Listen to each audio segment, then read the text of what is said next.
Bueno, pues sí, ser bienvenidos de nuevo, todos y todas. Y entonces, como decía Olivia, ya va a ocupar mucho más tiempo. Claro, es lo que se necesita a esta altura de la asignatura para el trabajo final. Entonces, en este sentido, me gustaría recordaros algunas cosas. Los trabajos parciales que se han ido entregando cada semana, pues teníais, o sea, se podían entregar de otra manera, en el sentido redactado, bien, etcétera, pero sin necesidad de ocupar demasiado tiempo en referenciar en notas al pie de página, en fin, etcétera, ¿no? Pero en el trabajo final, recordad que la cosa ya cambia, por favor, tenedlo en cuenta, porque la presentación en el trabajo final también será importante, bueno, puede ser de otra manera, y que entonces en ese trabajo, que estará de 8 o 10 páginas, sin contar con la portada, ni bibliografía, ni nada de eso, pues igualmente a doble espacio, pero que el formato Turabian, que ya es conocido por todos vosotros, pues sea aplicado con cierta rigurosidad, ¿vale? Entonces, cualquier referencia que hagáis, algún escrito, alguna, pues por favor referenciarlo y poner una nota a pie de página, etcétera, etcétera. Entonces, quiero decir A que ver, ese trabajo final, pues será revisado en todos los sentidos también, pero también, a diferencia de los otros, también con todo lo que tiene que ver con el formato sí, y yo intento hacerlo según el ejemplo del seminario ¿vale? y todavía no consigo hacerlo bien. Entonces yo no sé qué hacer porque yo siempre me quitan puntos, pero es que estoy haciendo lo mismo que hay en el ejemplar del seminario. Entonces no busco la Bueno. forma de hacerlo bien. No lo Sí, encuentro. bueno, en realidad tampoco es demasiado. Digamos que son tres, cuatro cosas a tener en cuenta, y bueno, algunas más, pero sobre todo no uséis ningún comentario de ninguna referencia de algún libro o algo que hayáis tomado de algún sitio sin referenciarlo, ¿vale? No ponerlo como vuestro, por si no lo entrecomilláis o no lo ponéis como referencia y lo ponéis como vuestro, evidentemente nos damos cuenta de que eso no es así. Entonces, ahí sí sería una falta de cierta gravedad. Eso por un lado, después tener en cuenta que las citas en bloque, cuando se citan más de cuatro líneas las citas en bloque deben de ir, digamos, con un espacio de sangrado mayor. Deben de tener, en vez de 12 puntos, tienen que tener 11 puntos, y en vez de tener doble espacio, tan solo espacio simple. Eso a tener en cuenta en lo que son las citas en bloque, cuando son más de cuatro líneas, ¿vale? Tenerlo en cuenta también, porque también eso es importante. Y por lo demás, pues que, bueno, que tenga su portada, que tenga también su índice, ¿eh? El índice es importante. Si podéis dejar una página en blanco entre la portada y el índice, mejor, porque queda más limpio. Y después que ese índice, lógicamente, corresponda con todos los enunciados que hacéis, los apartados que hacéis en vuestro trabajo. Entonces, eso, después la introducción, en fin, un poco ya lo que más o menos venís haciendo. Y prácticamente teniendo todo eso, digamos, en mente, la bibliografía también es importante. Creo que sabéis que la bibliografía va en este caso con sangría francesa, que se llama, que también estaréis acostumbrados a ella, sangría francesa. La segunda línea va un poco digamos, a la derecha. Y bueno, y así, el apellido siempre se pone primero, coma, nombre y la referencia, y el apellido siempre en negrita. Estamos hablando de la bibliografía, ¿vale? Cualquier duda de estas se podéis ir, como hace Olivia, al, al formato allí a donde está, y ahí no vais a encontrar tampoco demasiadas cosas. Entonces, si en algún momento se deslizáis en algo, pues bueno, tampoco, a ver. Pero, por favor, esforzarse en eso, porque va la limpieza de vuestro trabajo en un trabajo de la envergadura como el trabajo final, pues no deja de ser, como siempre digo en muchas ocasiones, un trabajo limpio que después apetecerá, valga el término, de poder pasarlo a vuestros hermanos en la iglesia y tal, este es el trabajo y tal, y queda bien, queda con ánimo, con ganas de leerlo, porque está limpio, está vistoso, etcétera, etcétera, ¿vale? Entonces, bueno, teniendo en cuenta todo eso, eso ya lo que esperaremos a partir de la próxima semana. Recordar que estamos ya prácticamente casi en tiempo de descuento. Esta es nuestra séptima semana y el próximo martes será nuestra última clase. Eh, Como venimos haciendo a lo largo desde la primera semana del curso, venimos dando unos días de gracia eh, en cuanto a la entrega de vuestros trabajos, ¿vale? Entonces quiere decir igualmente que cuando la próxima semana, que teóricamente deberíais de haber entregado ya todos los trabajos, el próximo martes debería estar incluso el trabajo final, etcétera, pero podríamos alargar una semana más, ¿eh?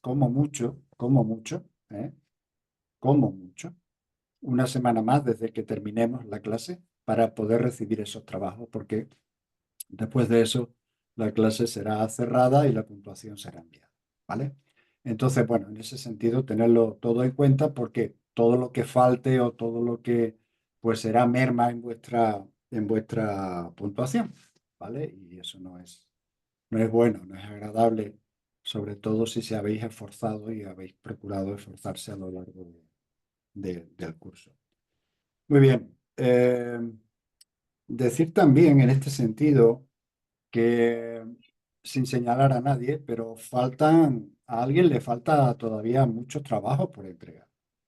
Y eso, si leéis bien vuestra programación, nada más que falle una semana, la puntuación se nota, se nota. Entonces, alguien tiene que correr mucho.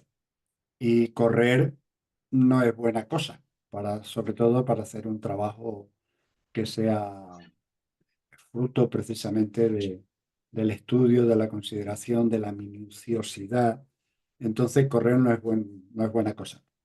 Así que, por favor, entiendo de que hay otras cosas que estáis atendiendo también, pero necesitáis sí o sí centrarse en toda esta carga de trabajo, que tampoco es demasiada.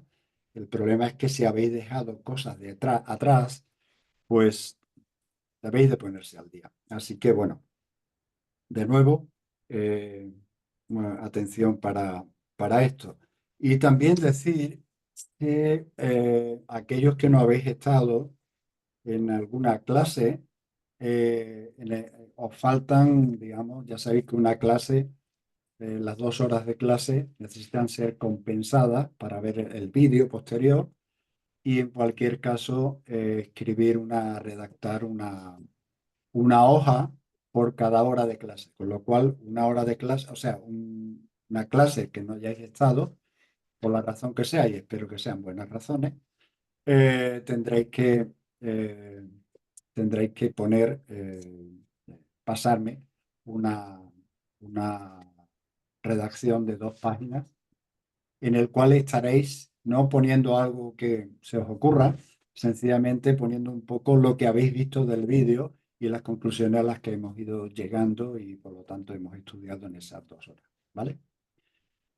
Muy bien. Bueno, más cosas.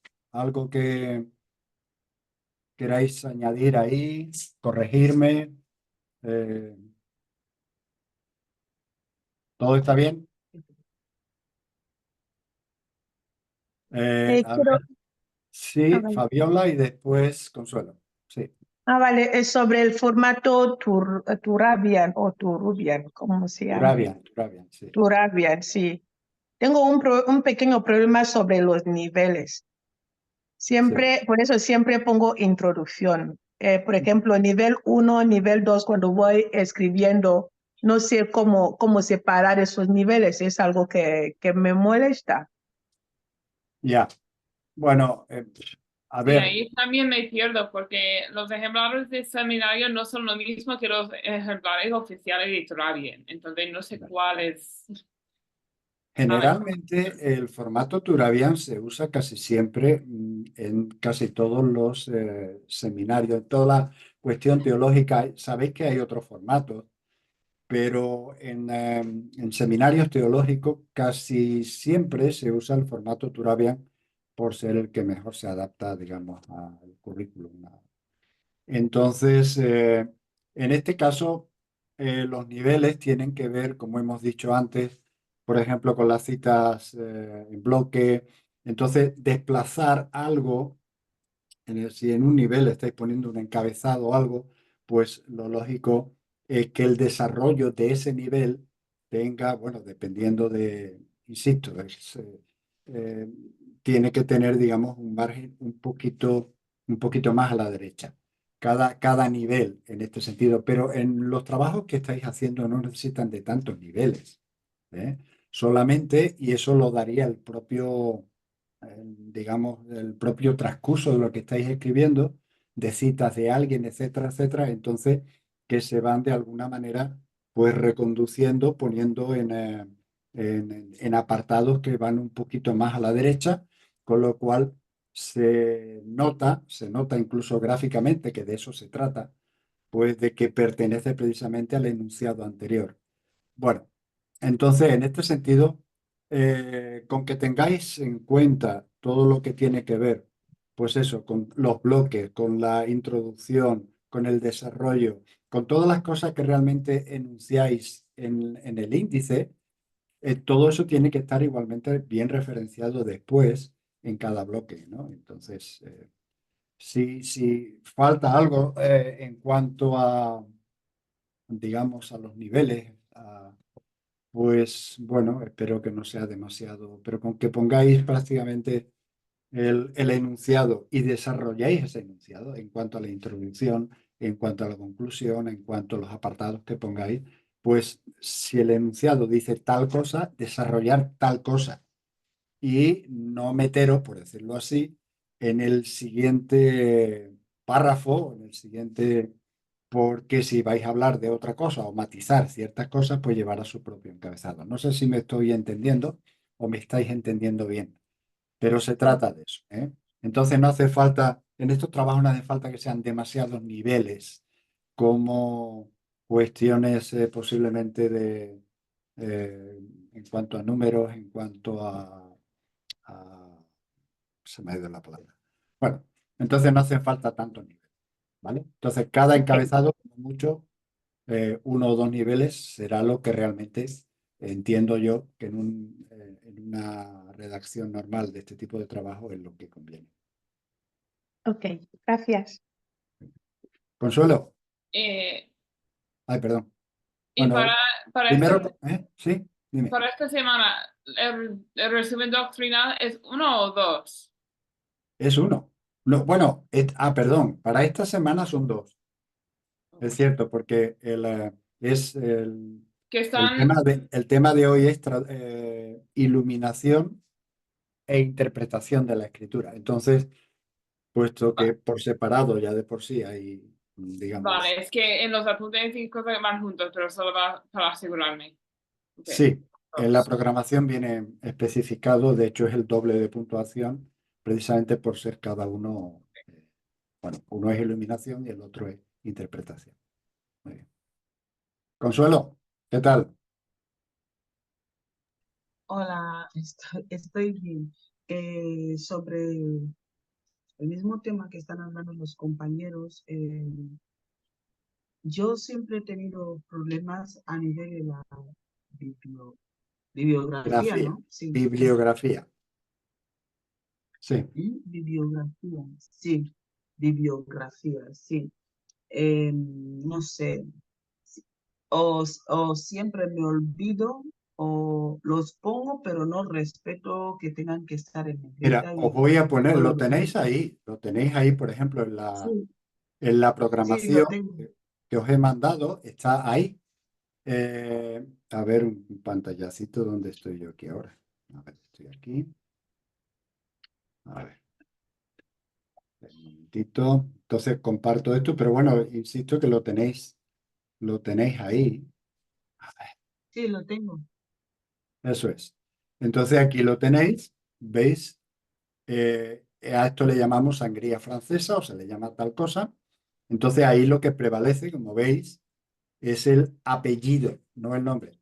¿Eh? El apellido, coma, nombre y por lo demás, bueno, todos los datos prácticamente de esa publicación. Entonces, esto le da, digamos, un carácter más visible al apellido del autor y por supuesto en orden alfabético, de manera que sería fácil encontrar un autor siguiendo ese orden alfabético. ¿Vale? Vale, es que en otros ejemplares del seminario no está en negrito. Ese es el problema, que no hay constancia. Ah, Por ejemplo, en la nota de pie tienes que cambiar el orden y el formato porque son comas y no son puntos. Entonces, ya. hay muchas cosas. Bueno, debo decir que, bueno, ya sabéis, que la Turabian, yo ya no sé por qué edición va, pero sí es cierto que cada cierto tiempo corrigen y bueno, yo no sé si han cambiado hasta ese punto en alguna edición el corregir como norma, que en vez de ser negrita deje de serlo y cosas de ese tipo. En cualquier caso, yo desde el principio, desde estudiante, prácticamente aprendí a hacerlo así, me enseñaron a hacerlo así, obligatoriamente así, de manera que así lo mantengo. Es cierto que no me he puesto al día de las nuevas, digamos, actualizaciones, pero yo entiendo que las actualizaciones no cambian tan drásticamente, ¿no? Vale, no es que Entonces, yo he aprendido el año pasado porque en la universidad yo usaba otro formato, entonces yo estudié el Torah bien actualizado, no sé. Pero es como en algunos ejemplos está en negrito, otros está no, otro bibliografía está en mayúscula, otros no. Entonces es como son cosas muy sí. simples, pero no sé. Sí, en mayúsculas Lío. no necesariamente, ¿eh? En mayúsculas no necesariamente, pero sí en negrita, Vale, siempre empezando por el apellido, bueno, en mayúscula la primera letra, lógicamente, coma, nombre, etcétera, el resto de referencias. Y bueno, pero vosotros mismos, cuando veis eso, veis esa bibliografía, pues se dais cuenta que, bueno, que está bien, está, digamos, sobresale, es fácil leerla, llegar a algún autor, etcétera, porque está en orden, etcétera, etcétera. Entonces, se trata de eso, ¿vale? ¿Algo más, Consuelo? No, No. Bueno, espero que no sea muy trágica la cosa en este sentido, pero de nuevo asumo que lleváis ya varios cursos y ya. Y entiendo que desde el principio a veces cuesta un poquito, porque, pero yo poco entiendo que también poco a poco vamos tomando, digamos, comprensión de lo que realmente es y la propia, bueno, la propia estructura, el deseo de que quede bien y todo eso, pues la verdad es que nos acompaña para ver cuál es el formato más, o sea, no el más idóneo, pero sí adaptarnos y entender que ese formato es el que hace un poco de, digamos, justicia a los trabajos en los cuales estamos dedicando tanto estudio y esfuerzo. Entonces, como digo, al final os va a quedar un trabajo decente que si habéis invertido el tiempo oportuno y todo eso, pues resulta que, perdonar un momento porque estoy esperando una llamada y no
Sorry, era una llamada importante que si no era la cosa, pero es lo oportuno que ha sido que me llamen hasta ahora. Bueno, en cualquier caso, disculpad de nuevo.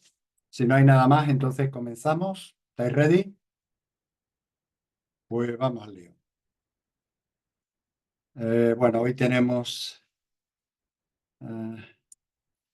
hoy tenemos nuestra séptima clase y entonces ya nos vamos acercando prácticamente el estrecho del embudo y bueno, gracias a Dios eh, hemos visto cómo ese proceso ha ido, digamos, avanzando, hemos ido eh, llenándonos un poco de los conceptos, pero sobre todo hemos estado viendo la realidad de la necesidad que tenemos de una comprensión clara de las escrituras. Eh, Hemos tocado muchos temas y en esta ocasión estaremos tocando lo que es el tema, todo lo que tiene que ver con la traducción, perdón, la traducción fue la semana pasada, con el tema de la interpretación y la iluminación de las escrituras. Este pasaje, que sin duda será bien conocido por vosotros, se lo dice Pablo a Timoteo.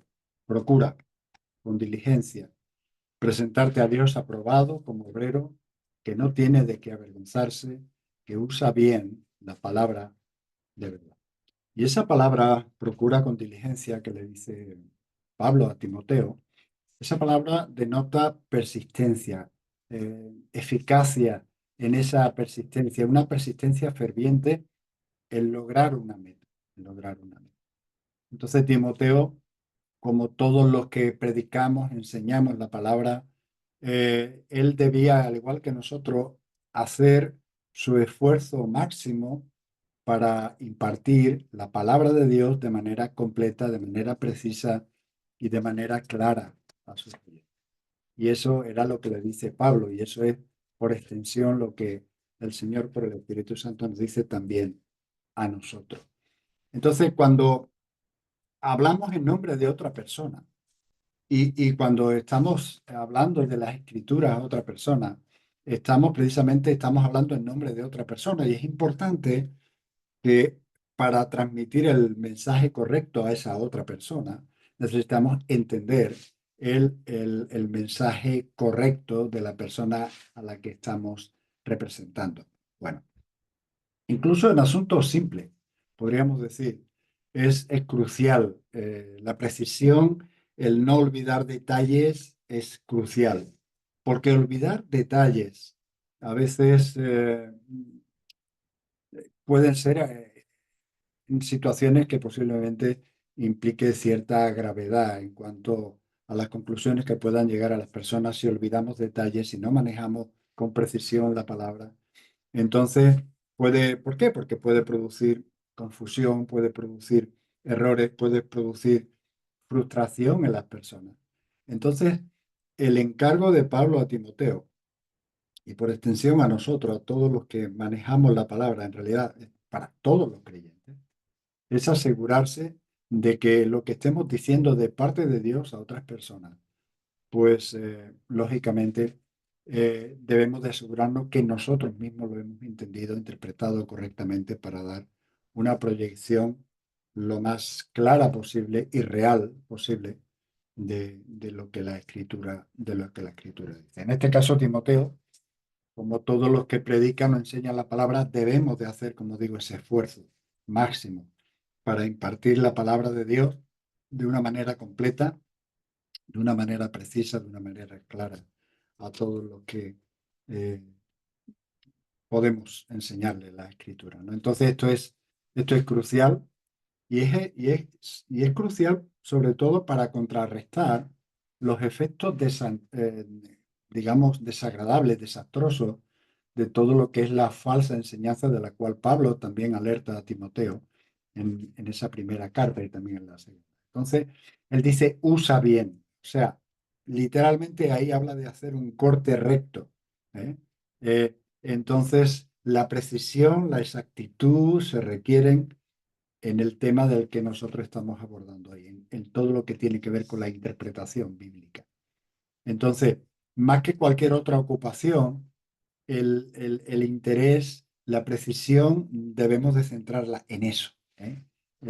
Digamos, en asegurarnos de que estamos haciendo ese corte preciso y exacto en cuanto a la interpretación bíblica. ¿Por qué? Porque el intérprete está tratando la palabra de Dios, no es cualquier cosa, ¿eh? Y eso pone un acento bastante importante. Entonces, no hacer eso o hacer algo menos que eso es vergonzoso, sería, y podríamos usar otras palabras, pero para el intérprete de la escritura. Entonces, la Biblia no es simplemente un libro que se lee para informarse, aunque hay mucha información, pero la Biblia no es un libro que se lee para informarse. La Biblia se lee para, como alguien dijo, para transformarse, para transformarse. Las palabras de la Biblia son las mismas palabras del Dios eterno y soberano. Y ellas, cuando son comunicadas correctamente, transforman el corazón, sobre todo cuando se medita en ella, cuando se medita en esa palabra. Entonces, eso es lo que la Biblia afirma de sí misma, y por eso Pablo se lo recuerda a Timoteo. La Biblia es un auténtico tesoro como lo que es la palabra de Dios, porque transforma, nos ilumina, nos juzga también, y posiblemente sea esa la parte más rechazada cuando algunas personas acuden a la Escritura. Entonces nos transforma, nos ilumina, nos juzga, pero sobre todo nos prepara y nos hace crecer en esa gracia y conocimiento que Dios espera de cada uno de nosotros. Así que, como Pablo le decía a Timoteo, asumamos esa realidad, esa necesidad que tenemos de usar bien, de manejar bien la palabra de, la palabra de verdad. Entonces, en este sentido, tenemos dos preguntas importantes acerca de la interpretación. ¿Qué dice la Biblia sobre algún asunto, sea el que sea? Entonces, la respuesta puede encontrarse por medio del estudio cuidadoso de la Biblia o investigando, digamos, en libros de consulta que se han indicado, o bien haciendo las dos cosas, estudiando de una manera o de otra todo lo que esté relacionado con ese asunto que nosotros estemos investigando, que toma su punto de partida en la Escritura y que sin duda también otros han estudiado sobre eso y por lo tanto están también en condiciones, en nuestro caso, de poder conocer cuáles han sido sus conclusiones. Pero básicamente la respuesta debe de encontrarse en medio del estudio cuidadoso de la Escritura. Entonces, ¿qué dice la Biblia sobre ese asunto? Hay que estudiarlo, hay que mirarlo. La segunda cosa es, ¿qué quiere decir la Biblia cuando dice lo que dice? Porque no podemos, en este sentido, digamos, argumentar ninguna otra cosa que no sea lo que realmente está diciendo el texto. Para eso tendríamos que, de nuevo, valga la expresión, bucear e intentar descubrir qué es lo que Dios está diciendo y por qué dice la Biblia lo que dice. Entonces, el estudio, lo que llamamos la interpretación bíblica, trata el asunto precisamente del significado, qué es lo que significa el texto bíblico, ¿eh? La necesidad de entenderlo ya viene desde el tiempo del libro de Deuteronomio. Allí nos encontramos en el capítulo 17, versículo 18, cuando habla de copia de esta ley, habla de esa segunda ley. El título hebreo del libro se traduce, estas son las palabras de los primeros dos vocablos del libro en hebreo. Entonces encontramos que ya incluso de allí, desde Deuteronomio, en ese libro de Moisés, repitió las leyes que Dios dio a Israel en el Sinaí, y aunque lo hizo 40 años antes, y ya sabéis lo que ocurrió para que se repitiera aquella ley, nueva generación, iban a entrar ya en la tierra prometida, aquella generación que salió y dudó de Dios a pesar de las evidencias de su soberanía, su poder y su propósito en sacarlo de la esclavitud para llevarlo a la tierra prometida, aún así quedaron en el desierto. Entonces, a esa nueva generación se repite la ley, se repite la ley. Entonces, esa segunda redacción de la ley debe entenderse como, por decirlo así, una interpretación bíblica, una interpretación bíblica. Y quizá esta redacción, por decirlo así, podríamos decir, y no nos equivocaríamos, que fue el primer intento por interpretar correctamente las escrituras. Ya Dios había dicho eso. Moisés había redactado eso. El pueblo sencillamente no lo asumió. Entonces hubo una segunda ley y podríamos decir, sin ánimo de equivocarnos, una interpretación de esa ley para esa nueva generación. Entonces, siglos más tarde, Esdras, pues, y otros leyeron la ley de Dios en el texto hebreo para todo el pueblo. Hubo un tiempo de sequía de la palabra, ¿recordáis? ¿Eh? Ese tiempo en el cual ellos estuvieron 70 años de cautiverio, ellos estuvieron, y dice allí en Nehemías capítulo 8, que cuando después de tanto tiempo ellos tuvieron contacto con la palabra de Dios, fue leída, ellos escucharon la palabra. Dice Nehemías 8:8, dice, y leían el libro de la ley de Dios claramente y ponían el sentido de modo que entendiesen, de modo que entendiesen. Entonces, y ahí, digamos, la palabra claramente significa interpretación, por decirlo de alguna manera, para que entendieran correctamente, interpretaran correctamente qué es lo que estaba diciendo la Escritura. Y el clamor del pueblo y la gratitud del pueblo allí fue tremenda, Nehemías capítulo 8. Entonces, se trata de eso. ¿Qué dice la Biblia sobre algún asunto? Y de lo que dice, qué está queriendo decir la Biblia cuando dice algo sobre ese asunto. Entonces, eso es algo realmente importante para nosotros. Entonces, la interpretación bíblica se llama hermenéutica, y hermenéutica es esa palabra derivada de la voz griega, el menmo, que significa interpretar. Entonces, como disciplina, incluye cualquiera que sean esas reglas o reglas necesarias para explicar el significado de algún texto literario, pero se aplica especialmente a la Biblia. Creo que algunos de vosotros, no sé si simultáneamente con esto, estáis en alguna clase de interpretación bíblica. ¿Sí, Olivia? Tú estás, ¿verdad? Ajá. Lo estáis haciendo ahora, ¿no? ¿Estáis en ello? Bueno, entonces, no sé si Sí, ya alguno... Sí. estamos, sí, en la parte de estudiar el contexto histórico y cultural y todo eso. Ajá, muy bien. Entonces, todas estas cosas te sonarán evidentemente familiar. Bueno, en realidad, a cada uno de los que estamos aquí, ¿no?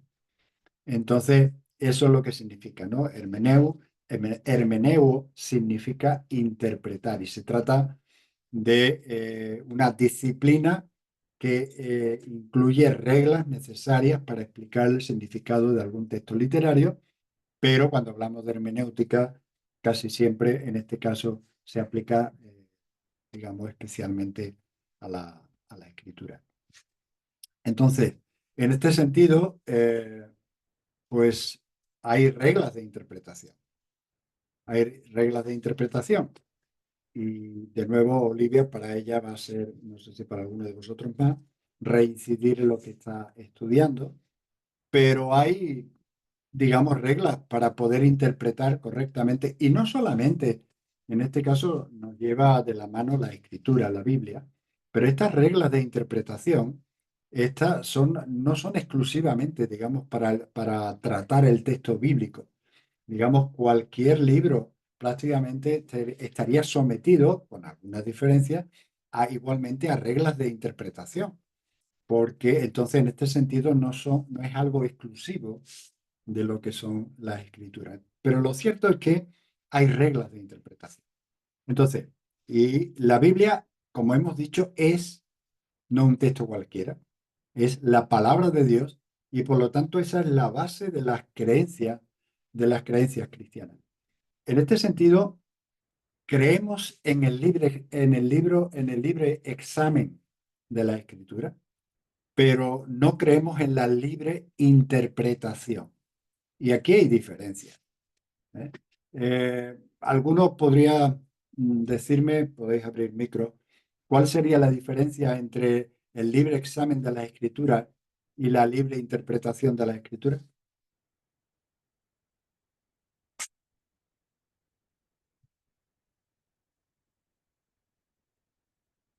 ¿Nadie se anima?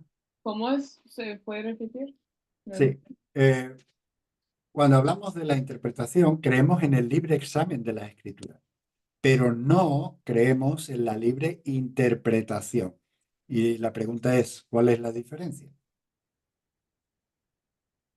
De que no puedes sacarlo de la cultura y el contexto en lo que estaba escrito y aplicarlo como quieras a tu vida o a la sociedad de hoy en día. Sí, incluye eso, pero todavía habría que refinar un poco más. Rodney, Ah, hola, sí, es que tengo el teléfono adelante. en una mala postura. Sí, yo diría que tenemos el derecho de examinar las escrituras libremente y podríamos decir, el deber ético y moral de tomar de las escrituras el mensaje de Dios. Pero no significa eso que tengamos el derecho de interpretar o entender lo que se nos ocurra de esos textos, ¿no? Es decir, Correcto. Ujú. el hecho de que todos tengamos la libertad de acercarnos a la escritura, no se sigue de eso, de esa libertad, de que tengamos la libertad también de interpretar lo que se nos ocurra. Es decir, con el libre examen también se añade una responsabilidad y es la de extraer el sentido objetivo de los textos. Ujú.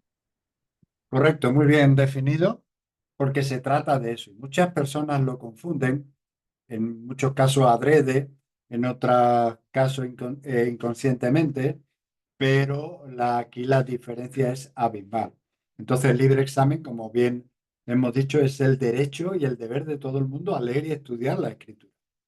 Gracias a Dios por los tiempos de libertad que al menos en nuestro contexto occidental podemos tener, no en otros tiempos, otras épocas no lo tuvieron. Entonces, el libre examen de la escritura es ese derecho, de que cada uno pueda acercarse a leer y estudiar la Biblia. Pero, como bien decía Rodney, la libre interpretación es la creencia a la que muchos llegan de que todo el mundo tiene el derecho de interpretar como quiera la escritura, ¿eh? Y como si todas las interpretaciones fuesen igualmente válidas y da igual, sencillamente se apostilla de que, bueno, yo es lo que creo, yo es lo que lo he interpretado y para mí eso es válido. Entonces eso es lo erróneo, lo desastroso y por lo tanto tiene consecuencias. Entonces no es lo mismo libre examen que libre interpretación. Entonces, se puede interpretar la Biblia bien o se puede interpretar la Biblia menos bien, pero para interpretarla bien hay que conocer bien y respetar bien una serie de principios. Y eso es lo que estamos eh, adentrándonos ahora en esos principios que son básicos. ¿Cuáles son esos principios? Bueno, aquí van 10 de esos principios. Eh, Uno de ellos, la interpretación de la Biblia es una tarea espiritual.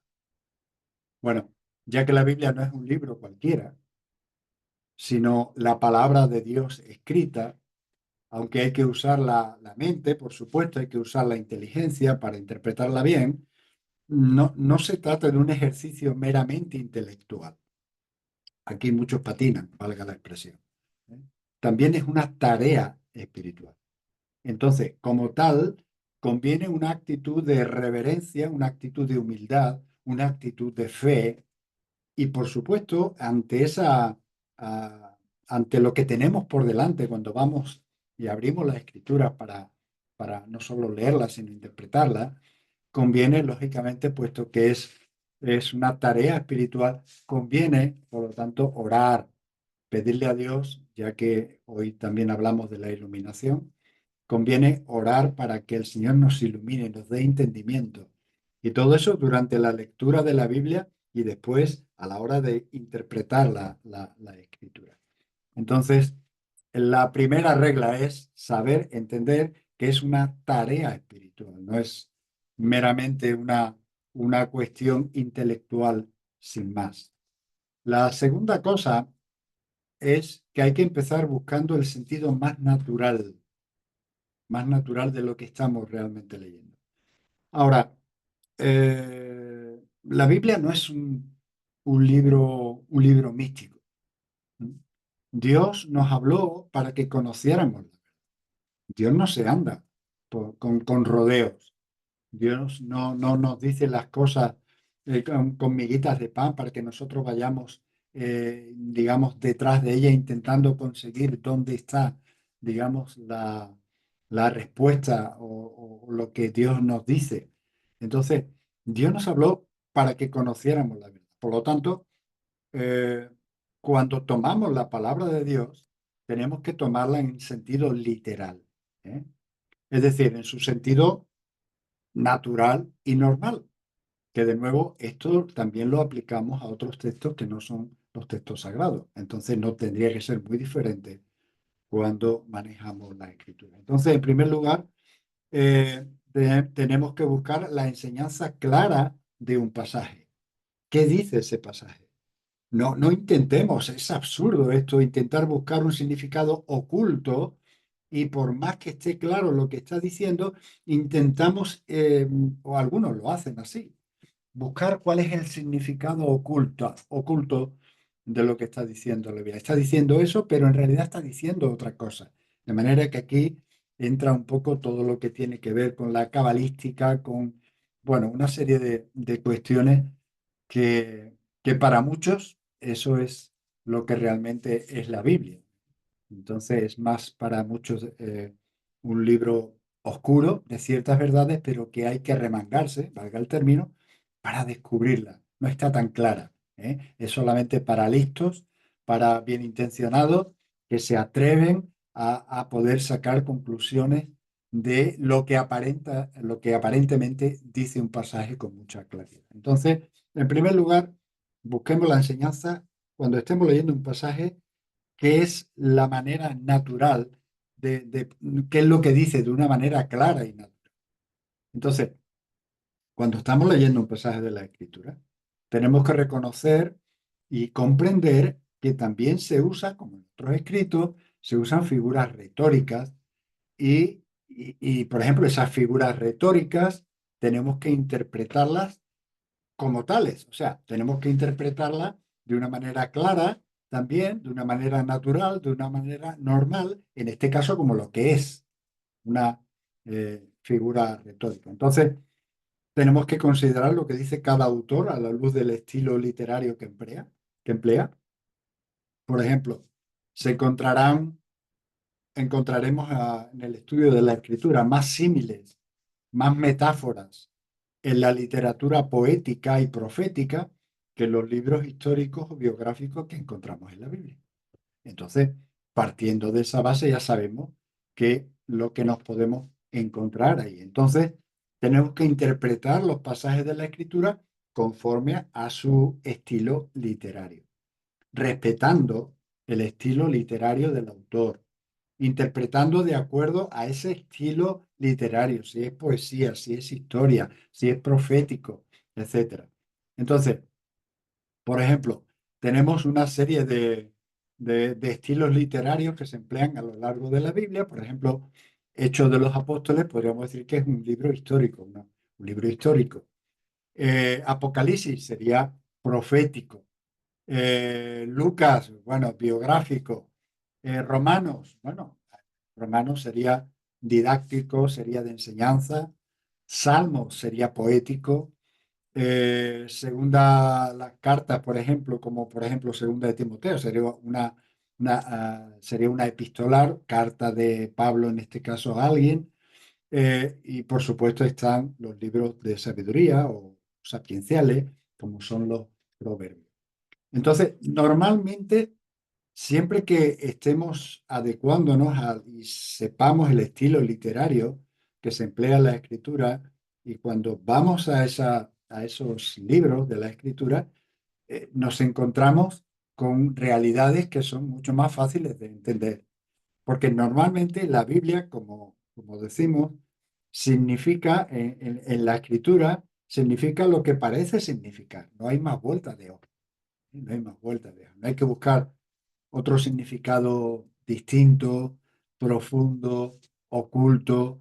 No hay que buscar otro significado distinto al significado más natural, a no ser que exista alguna razón de peso para hacerlo. Bueno, ¿cuáles serían esas razones de peso? Bueno, algunas excepciones a esa regla, por ejemplo, sería cuando lo que parece significar algo que estamos leyendo parece contradecir el resto a otra parte de la Biblia. Eh, por ejemplo, ya Lutero tuvo un conflicto cuando él se sintió anonadado y se convirtió como consecuencia de la lectura del libro de Romanos, la gracia, la salvación por la única fe, sin obras, sin nada. Y de buenas a primeras, cuando lee, en este caso a Santiago, hay un conflicto con él. Hay conflicto con él porque entiende que ahí hay una diferencia con lo que está diciendo Pablo en Romanos. Ya sabéis, una cosa, Pablo está diciendo que es la salvación es solo por fe, y ahora una lectura superficial, no vayamos ahora a, a acusar al pobre Lutero de inculto en este sentido, pero lo cierto es que él interpretaba que lo que estaba diciendo en este caso Santiago, que incluso la llamó la epístola de paja, o sea que no servía, por decirlo así, estaba enseñando lo contrario. ¿Por qué? ¿Qué dice Santiago? Santiago dice que la fe que no obra, entonces, y ahí había un conflicto, pero evidentemente no hay nada de conflicto, ¿eh? Y esto sería una excepción a la regla en este sentido, ¿no? Entonces, cuando lo que parece significar contradice el resto de la Biblia o otras partes de la Biblia, entonces consideremos, detengámonos, y pensemos que no puede haber ninguna contradicción en la Biblia. Si lo estamos entendiendo correctamente, entonces nos va a llevar a una comprensión correcta de otro lugar de la Escritura donde parece contradecir, pero nada más lejos de la realidad. No sé si este ejemplo es válido para vosotros, pero lo cierto es que sería uno claro, ¿no? Pablo habla de la gracia, habla de la fe, no por obras, para que nadie se gloríe. Y Santiago está diciendo que es cierto, pero que la fe, esa fe, cuando alguien realmente cree, si la fe no da como resultado obras, el tal mm, no ha creído, el tal no ha creído. Entonces, ahí hay un aparente conflicto que solamente con que nos detengamos y pensemos en lo que está diciendo tanto uno como otro, los dos llevan exactamente razón. Entonces, esa sería por ejemplo, una excepción. Otra excepción sería cuando lo que parece significar no tiene ningún sentido. Oye, ¿cómo interpretamos esto? ¿Está hablando de una metáfora? ¿Está hablando, por ejemplo, en Segunda de Reyes, capítulo 5, el encuentro de Eliseo, el profeta Eliseo con Naamán el sirio, ¿recordáis? Que aquella cosa que incluso hasta a él le pareció, a Naamán le pareció un poco casi un insulto. Viajan cientos de kilómetros para poder ver al profeta, porque sabe que es profeta de Dios y obra milagros y le pide que le sane de la lepra. Y ahora resulta que el profeta, en vez de hacerle todo un artesonado allí y lo sana, le dice, bueno, no, pues ve y lávate en el Jordán, lávate, lávate 7 veces y ya está, y serás limpio. Y él se ofende, porque aquello le pareció algo de lo más ridículo, que no tenía ningún sentido. Bueno, muchas veces a nosotros nos parece ciertas cosas, ¿eh? Entonces, la segunda cosa es esa, cuando lo que parece significar no tiene ningún sentido para nosotros, pero ciertamente lo tiene. Entonces, eh, en tercer lugar, cuando el lenguaje no es literal, sino metafórico, ¿eh? Eh, sí, estamos en el mismo sitio. Entonces, por ejemplo, el Evangelio de Juan, por ejemplo, el capítulo 15. El Señor habla allí diciendo, yo soy la vid. Yo soy la vid, vosotros los pámpanos, el que permanece en mí y yo en él, este lleva mucho fruto porque separado de mí nada podéis, nada podéis hacer. Entonces, cuando el lenguaje no es literal, sino que es metafórico, evidentemente está claramente expresado. Evidentemente el Señor no estaba diciendo que era literalmente una cepa, como decimos por aquí, una parra, que se dice en Andalucía. No estaba diciendo eso, pero estaba haciendo una similitud en cuanto a que, y por lo tanto entendemos de que, aunque no es un lenguaje literal, sino es metafórico, pero está hablando de una tremenda verdad en la cual sencillamente tenemos que asociarla a lo que el Señor está expresando. Eh, ¿Estamos en la onda? ¿Estamos bien en este sentido? Porque lo cierto es que, de nuevo, sea lo que sea que estemos realmente eh, manejando en la escritura, la Biblia siempre significa lo que parece significar. Pero hay que empezar a buscar el sentido más natural, el sentido más natural de cada texto, de cada pasaje. Ya sea metafórico, ya sea como sea, hay que tomarlo con la literalidad del estilo que realmente está usando. Muy bien. Bueno, en tercer lugar, tenemos que cada parte de la Biblia debe ser interpretada a la luz de toda la Biblia. Escoger un pasaje, aislarlo para poder montar, valga el término, nuestra propia verdad sobre el asunto, esa no es realmente la actitud correcta. Cada parte de la Biblia debe ser interpretada a la luz de toda la Biblia. Y la Biblia tiene 66 libros, como bien sabéis. Y aunque los 66 libros que componen la Biblia fueron escritos, como bien sabéis, por 40 autores durante 1500 años, ¿eh? A lo largo de todos esos años eh, eh, que hubo entre que Moisés escribió el primero y Juan escribió el último, lo cierto, a pesar de esos 40 autores, 1500 años de diferencia, pues lo cierto es que hay un solo autor, ¿eh? Hay un solo autor que, como bien sabemos, es Dios mismo.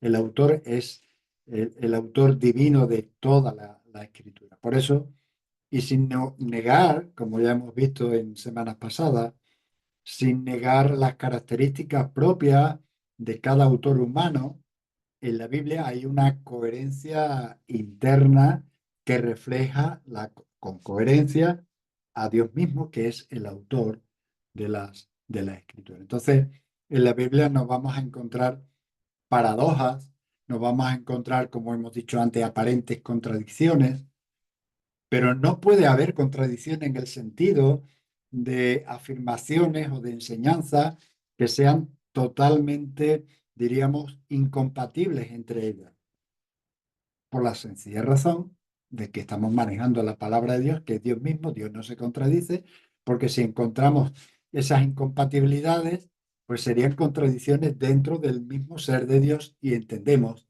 que eso no puede ser así. Dios es verdad, como hemos recordado, y su palabra es verdad en semanas anteriores.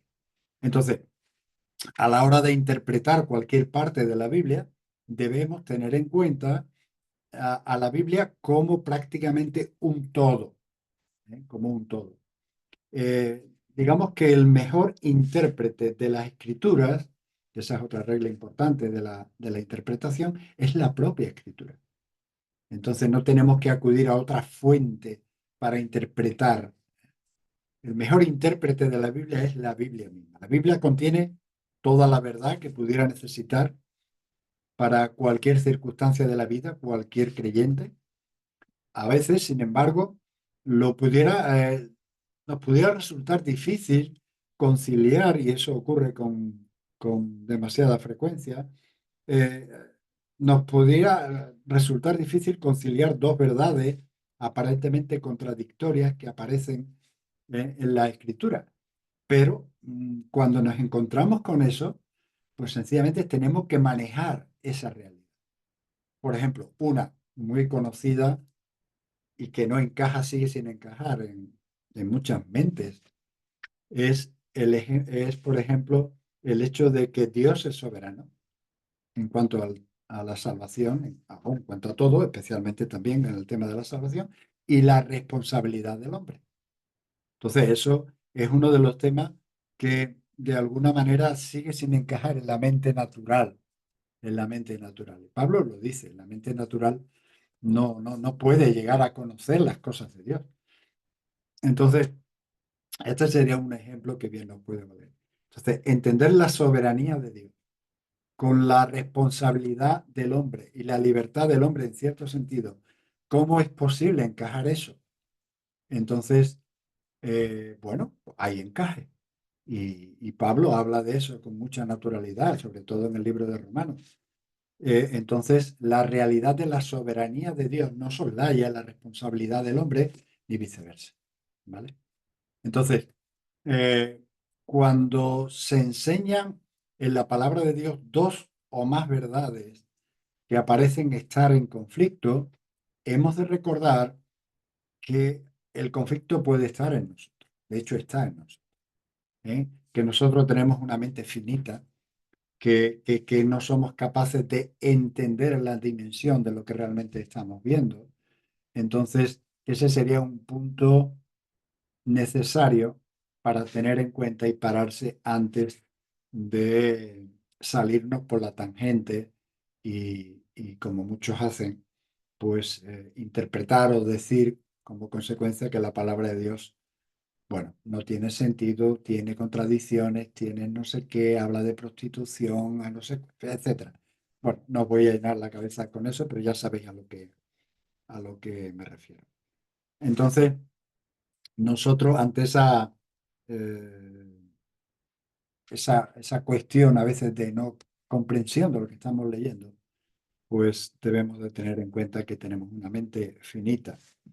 Entonces, eso no nos debe llevar, por decirlo así, a llevar una enseñanza a un extremo solamente para que encaje en nuestra concepción de las cosas, que podamos llevar una enseñanza de la Escritura a un extremo al que Dios no lo lleva, porque entonces estaremos incurriendo en un grave problema.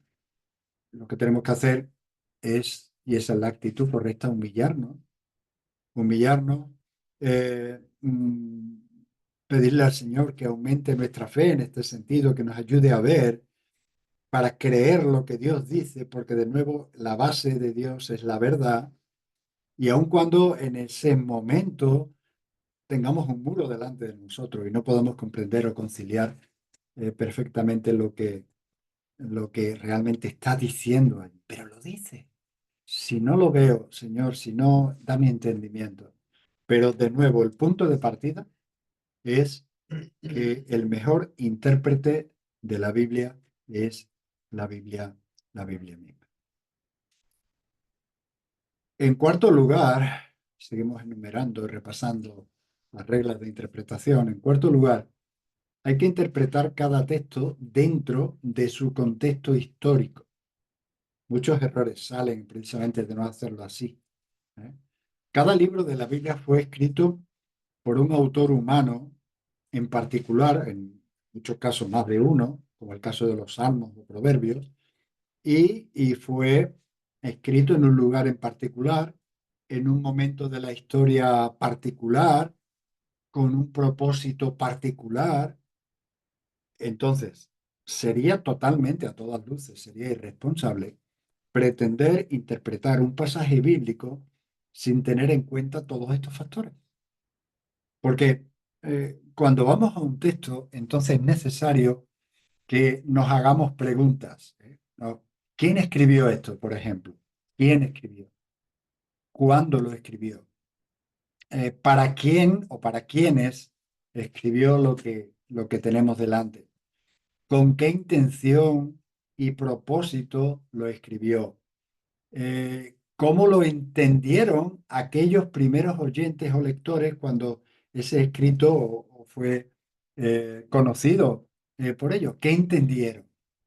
Porque eso es realmente a lo que ese es el punto de partida para poder entender un texto correctamente. Otra cosa será la aplicación, y hablaremos de eso, porque tiene una aplicación, hay una verdad ahí, pero históricamente ocurrió pues 1000, 2000, 3000 años atrás, etcétera, etcétera. Por ejemplo, hemos visto la historia de Naamán en Segunda de Reyes. Bueno, sería inútil para nosotros si fuésemos igualmente, si alguien tiene un problema de ese tipo, de que diría, bueno, como la Biblia dice esto, pues yo voy a ir al Jordán, me voy a zambullir 7 veces porque de seguro pues voy a ser sano de esta enfermedad, de la piel, de psoriasis, de lo que sé, de lo que queráis. Sería inútil, sería absurdo para nosotros si fuéramos a ese lugar y nos zambulliéramos allí todas las veces que hicieran falta. Entonces, tenemos que entender que todo eso digamos, se realizó en un tiempo determinado, en una circunstancia determinada, etcétera, etcétera, etcétera. ¿Cuál es la realidad de eso? Bueno, la realidad de eso, y sería la aplicación para nosotros, no importa que sea el tercer milenio o cuando fuera, la realidad es que Dios puede sanar, que solamente tenemos que creer en fe y que ciertamente en este caso el haber creído, por muy verosímil que fuera, en este caso para Naamán, le resultó en una cura. Y por lo tanto, hemos de creer lo que la palabra de Dios nos dice, nos enseña, pero de nuevo, esa sería la aplicación. Entonces, tratar de imitar todo ese proceso, pues sería, entonces, hay que interpretar cada texto dentro de su contexto histórico. En quinto lugar, vamos rápido, hay que interpretar cada texto dentro de su contexto literario. Ya hemos hablado de algo de eso. Eh, por ejemplo, si nosotros vamos y todos tenemos ordenador y posiblemente hayamos ido a programas bueno, como el de Google Maps o Google Earth o alguno de esos, ya sabéis que podéis con el ratoncito podéis meteros casi en la casa de cada uno. Bueno, es una manera de hablar. Pero si queréis ver el barrio donde vives, donde tal, podéis darle al ratón y acercaros y poder ver, bueno. Entonces, incluso de ahí al revés, puedes irte desde tu casa o desde tu barrio, de donde sea, irte a un plano más cenital. Y bueno, entonces quiere decir que en realidad eso es lo que prácticamente podríamos hacer igualmente con un texto bíblico. Cuando hablamos de interpretar cada texto dentro de su contexto literario. Entonces, por ejemplo, si el texto fuese Juan capítulo 3, versículo 16, que es un texto bastante conocido por nosotros, empezaríamos fijándonos en el contexto inmediato. ¿Cuál es? Pues Juan 3, desde el 16 al 21, ahí donde están las palabras del Señor a Nicodemo. Luego, si queremos entender un poco más, nos alejaríamos un poco y miraríamos Juan 3:16 como un versículo clave dentro de esa sección de Juan. Y luego, pues te fijarías en el capítulo entero para ver, digamos, el contexto, etcétera, etcétera, ¿no? Entonces, eso nos va a ayudar a ver esa diferencia entre el contexto histórico y el contexto literario. Entonces, es importante tener en cuenta, por supuesto, ambos contextos. Entonces, de nuevo, las circunstancias en las que se dijeron, una cosa es el contexto histórico y otra cosa, en este caso, el contexto literario. Eh, en sexto lugar, hay que tener en cuenta el tipo de lenguaje de cada texto. Bueno, ni que decir tiene eh, que cualquier pregunta, cualquier cosa que, aunque vayamos un poco rápido con esto para poder terminar esto hoy, eh, por favor, decidlo, ¿vale? Podemos eh, solventar alguna duda o ampliar cualquier respuesta en este sentido. Vale. De las 10 reglas de interpretación, vamos por la sexta. ¿Cuál es? Hay que tener en cuenta el tipo de lenguaje de cada texto, ¿eh? Porque en la Biblia encontramos diferentes tipos de lenguaje. Por ejemplo, tenemos el lenguaje narrativo, tenemos el lenguaje metafórico, tenemos el lenguaje poético, el profético, el apocalíptico. Y hay todo tipo de figuras de lenguaje ahí, digamos, en ese lenguaje.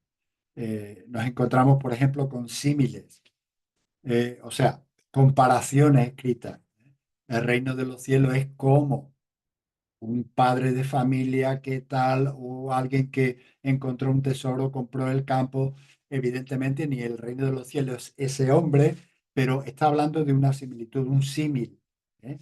Entonces, por ejemplo, Jeremías dice, capítulo 23, versículo 29, dice, no es mi palabra, dice el Señor, como fuego, declara el Señor. Ahí está hablando de un símil.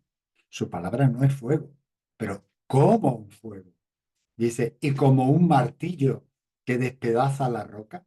Ahí está igualmente usando un símil, pero todos estamos entendiendo de que corresponde a un símil, y esa es la literalidad de lo que estamos leyendo, porque está usando un símil. La palabra de Dios es como fuego, ¿m? Como martillo que despedaza la roca. Entonces, eso es un símil que todos nosotros podemos entender. Hay que tener en cuenta el tipo de lenguaje de cada texto. También nos encontramos con metáforas, ¿eh? Metáforas que son comparaciones que están, digamos, implícitas en el texto. De nuevo, utilizo pasajes que todos están en nuestra mente. Salmo 119, 105. Lámpara es a mis pies tu palabra. Es evidente. No es una lámpara tal cual, pero ilumina el caminar de cada uno. Así que esas metáforas, que son comparaciones, que son implícitas, pues también forman parte, digamos, del tipo de lenguaje que nos podemos encontrar en cada texto. También las parábolas que nos encontramos en el Nuevo Testamento. Bueno, también en el Antiguo Testamento hay algunas. Metáforas que son metáforas más extensas, como por ejemplo el buen samaritano. Y tenemos una enseñanza en cuanto de lo que es, sí, de todo lo que se nos narra allí. También tenemos la alegoría, que son igualmente metáforas, por decirlo así, que son más extensas, que son más complejas y que lo encontramos, por ejemplo, en el Evangelio como el sembrador, las parábolas del sembrador, en las cuatro tierras, donde salió a sembrar y una semilla cayó en pedregales, la otra cayó entre espinos, la otra cayó en buena tierra, etcétera, etcétera. Entonces ahí nos encontramos con alegorías que son metáforas más extensas, que son más complejas, pero que igualmente, tomadas como lo que son, nos llevan a una interpretación correcta de qué es lo que ha querido decir. ¿No? Entonces, estos son algunos de los diferentes tipos de lenguaje que nos podemos encontrar en la Biblia y por lo tanto nuestra obligación, nuestro privilegio es reconocerlos. ¿Para qué? Para interpretarlos correctamente. Porque si no, entonces estaremos incurriendo bueno, en graves incidencias que no nos van a llevar por buen camino. Bien, en séptimo lugar, hay que tener en cuenta las palabras de conexión, por decirlo de alguna manera. O sea, con esto me estoy refiriendo a esas palabras muchas veces pequeñas y aparentemente sin mucha importancia, pero que hacen un giro, o hacen de un puente entre dos frases, entre un versículo, entre párrafos, entre secciones. ¿Mm? Entonces, con respecto a las palabras de conexión, existen dos peligros. Eh, digamos, en primer lugar, darle más importancia de la que tienen, y el segundo peligro es justamente todo lo contrario, pasar por alto la importancia que sí puede tener. Entonces, entre las muchas palabras de conexión que encontramos en la Biblia, nos podemos encontrar porque, por lo tanto, entonces, sí, condicional, pues, y, o sea, en no pocas ocasiones estas palabras ejercen como pivotantes, por decirlo así, en el texto. En no pocas ocasiones estas palabras son parte de la clave para una correcta interpretación del texto. Por ejemplo, Romanos 12, versículo 1. Allí Pablo dice, porque, y ahí se refiere cuando eh, está hablando acerca de cuál es nuestra eh, eh, posición o de qué manera debemos de actuar como creyentes. Entonces, Pablo dice allí, así que, y ese así que se está refiriendo a la última frase, digamos, de esa doxología de alabanza que encontramos al final del capítulo 11, justo unos versículos antes. ¿Eh?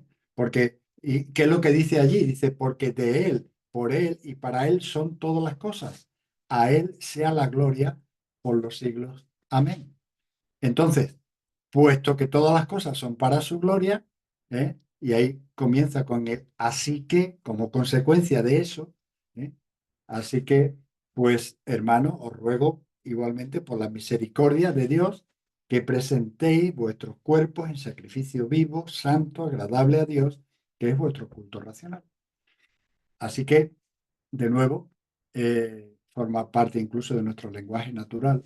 Es una consecuencia, una llamada, digamos, a resumir, digamos, la realidad de lo que Pablo acaba de decir a lo largo del capítulo 9, 10 y 11 de Romanos y que resume de esa manera, con esa doxología tan maravillosa acerca de que el Señor, porque de Él, por Él y para Él son todas las cosas, Él sea toda la gloria, a Él sea la gloria por los siglos.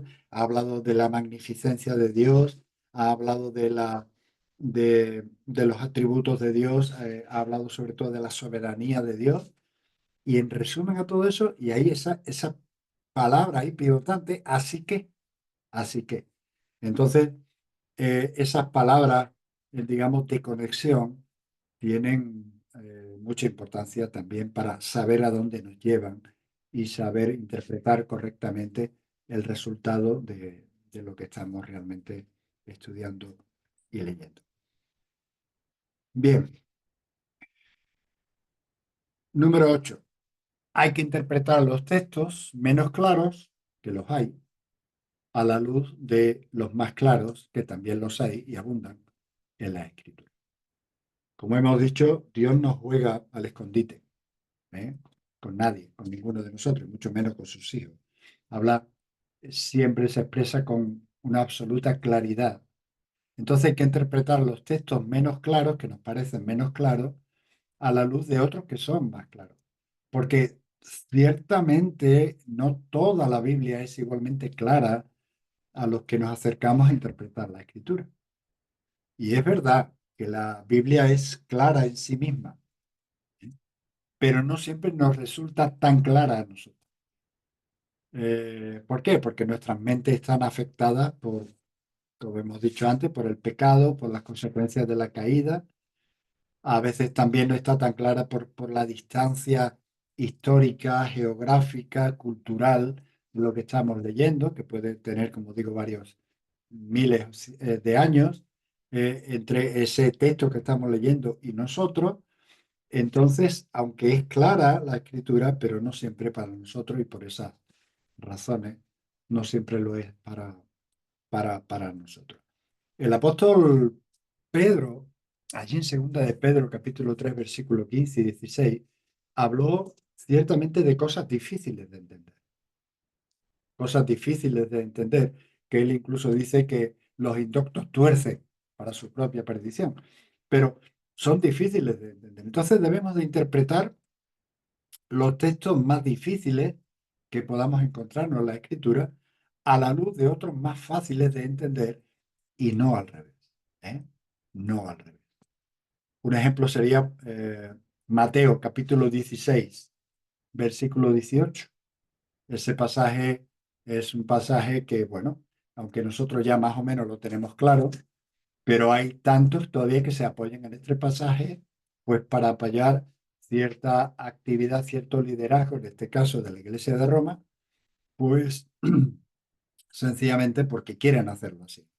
Entonces, ¿qué dice ese pasaje o ese versículo? Dice, y yo también te digo, son palabras del Señor a Pedro, que tú eres Pedro, y sobre esta roca edificaré mi iglesia y las puertas del Hades no prevalecerán contra ella. Bien, ese texto que no está diciendo exactamente digamos, lo que después entendemos por el resto de las escrituras, es un texto que no es tan claro aparentemente, y a voz de pronto parece que le está dando a Pedro toda la autoridad para poder ser lo que después lo han tomado como la Iglesia de Roma, pues la base del papado, de la autoridad absoluta de la Iglesia.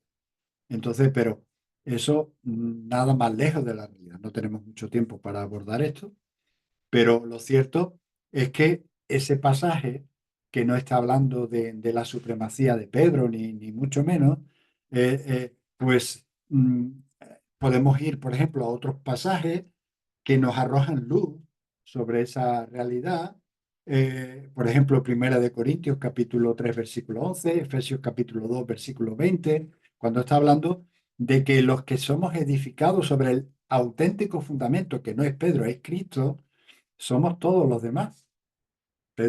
Pablo dice allí, edificados sobre el fundamento de los apóstoles y profetas, siendo la principal piedra del ángulo Jesucristo mismo.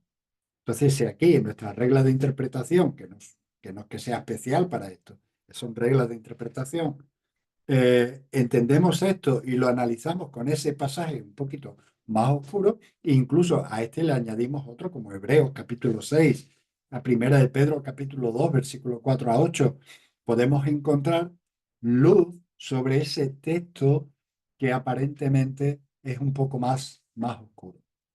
Estamos entendiendo esto, ¿no? Porque estos textos lo que hacen es aclarar el tema de sobre qué fundamento se edifica la iglesia. Y por cierto, no es Pedro, es el Señor Jesucristo. Entonces, eso es algo que realmente eh, tenemos que tener cuidado, y esa sería una de las reglas importantes de interpretación. Interpretar los textos menos claros a la luz de otros textos más claros. En noveno lugar, hay que tener en cuenta la versión original de cada texto. La versión original de cada texto. Bueno, eso ya lo hablamos, creo que fue la semana pasada o la anterior. Las Biblias que usamos son traducciones de lengua original. Y a veces son traducciones de otras traducciones. Entonces hay muchas versiones de la Biblia que son muy fiables, ya hablamos de ellas, pero creemos solo en la inspiración, también hablamos de eso, de los que son los documentos originales. Las traducciones no son inspiradas. Entonces, hay bastantes ocasiones cuando el original nos puede ayudar a interpretar la Biblia correctamente, pero claro, nos encontramos con dos problemas básicamente. El primero es que no tenemos acceso a los originales y por otro lado, nosotros mismos, y hay pocos expertos, por decirlo así, en lenguas originales, aunque gracias a Dios cada vez hay más. Entonces, pero bueno, esa sería la parte negativa, pero ¿cuál sería la parte positiva? Bueno, que existen versiones de la Biblia muy fieles a los originales. Hablamos de esto la semana pasada.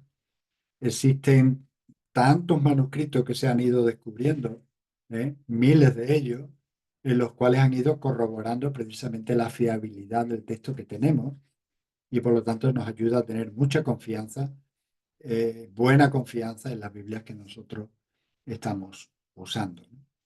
Y también, como algo positivo, que existen cada vez más ayudas, gracias a Dios, por los comentarios bíblicos, por los diccionarios bíblicos, por las Biblias interlineales que tenemos, que nos ayudan.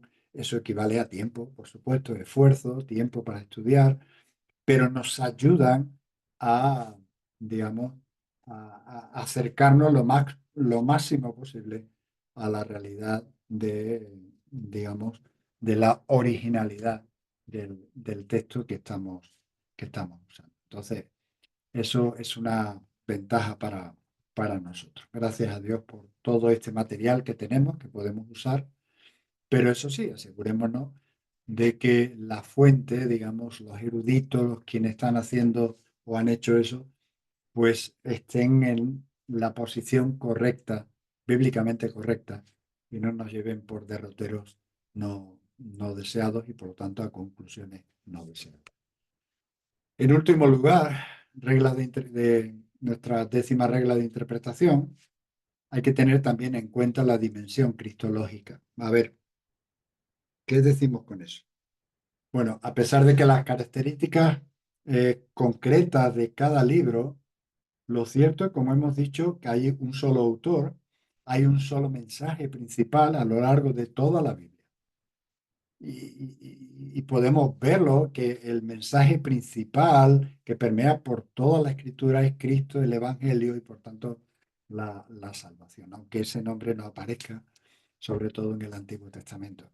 Entonces, en el Antiguo Testamento apunta hacia Cristo que va a venir y el Nuevo Testamento nos apunta hacia el Cristo que ya vino.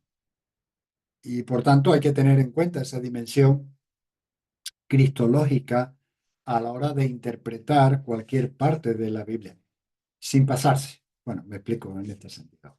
¿Por qué? Porque hay que evitar en este caso dos peligros. Uno de ellos, el peligro de no ver a Cristo donde realmente está,